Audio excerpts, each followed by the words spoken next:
let's talk about training the calves. Now I know that calf training might seem unfun and unsexy, and I get it guys, but you have to understand that if you're not training your calves, you're gonna have some weird looking legs, small legs, decent quads. So it's really important that we learn how to train our calves properly. For myself, I don't have great genetics when it comes to calves, but the last 4 to 5 years, I've placed a lot of emphasis toward training them properly and prioritizing them, and I've seen tremendous growth. I'm not winning any bodybuilding award anytime soon, but at least I know that I have calves that are matching the size of my other leg muscles. Specifically in this video, we're gonna take a look at how to train the calves for growth, for prehab, as well as for performance. Hi guys, I'm Maylin Dovan, certified athletic therapist. And I'm Coach Rick Simonella, certified strength and conditioning specialist. Here at Functional Strength Academy, we empower the next generation of personal trainers to think critically and analytically to build smarter programs.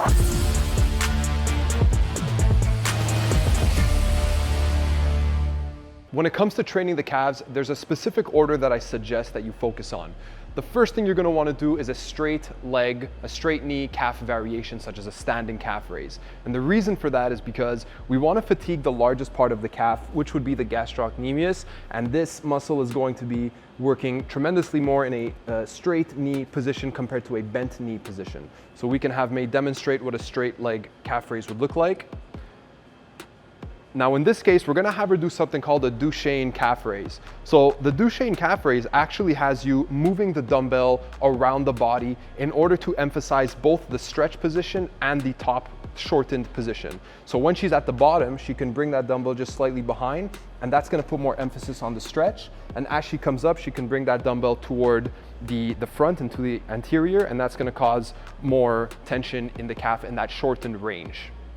So this would be a great example of a standing calf raise. Now we're doing this one unilaterally, which is an excellent idea because typically most people will just opt to train their calves really quickly at the end of their lower body workout, do things bilateral, both legs at the same time, and they don't realize that one leg might be working harder than the other, and over time they might create these imbalances in terms of strength and in terms of size. The next variation of calf raise we're going to focus on is the bent knee variation. So specifically, we're going to be doing a seated calf raise. Now, in this case, we're lacking the machine. So if you have the machine, you can of course just use that. And if you also don't have the machine like we do, you can position yourself like this. The step is there so that you can get some amount of dorsiflexion and therefore get a greater stretch in the fibers of the calf and the soleus in particular. So in this case, when it comes to seated calf raise, the muscle that we're focusing on is the soleus, which happens to be primarily a slower twitch muscle, which means that it doesn't have as much of a power output. You won't be as explosive as the straight knee variation, and it responds better to higher repetitions. So when it comes to seated calf raises, typically, I don't like to program them under, let's say, 12 to 15 reps. And ideally, I like to even go as high as 25, 30, and all-out sets where I can hit as many as I can, even above 30. I'll give you an extra pro tip that's worth considering.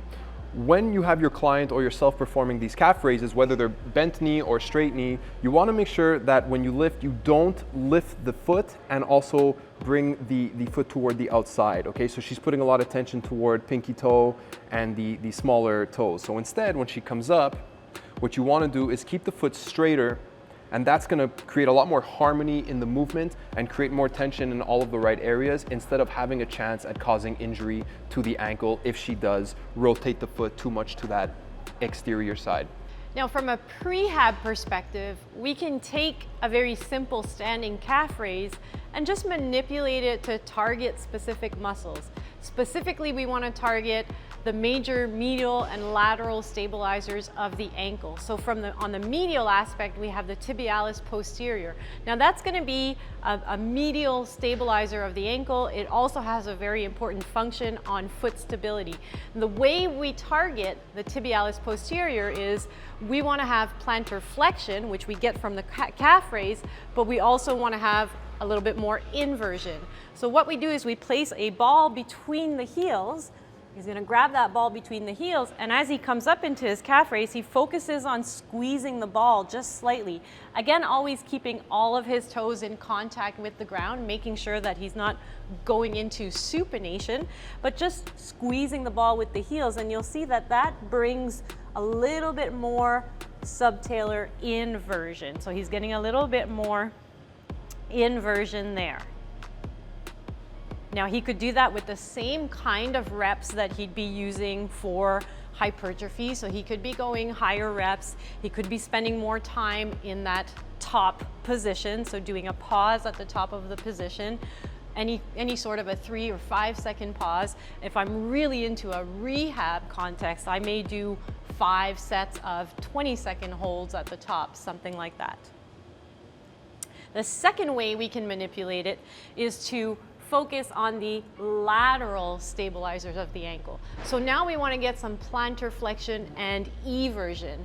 And the way we do that is we tell Rick that as he comes up, he wants to focus on pushing the tip of the big toe into the ground.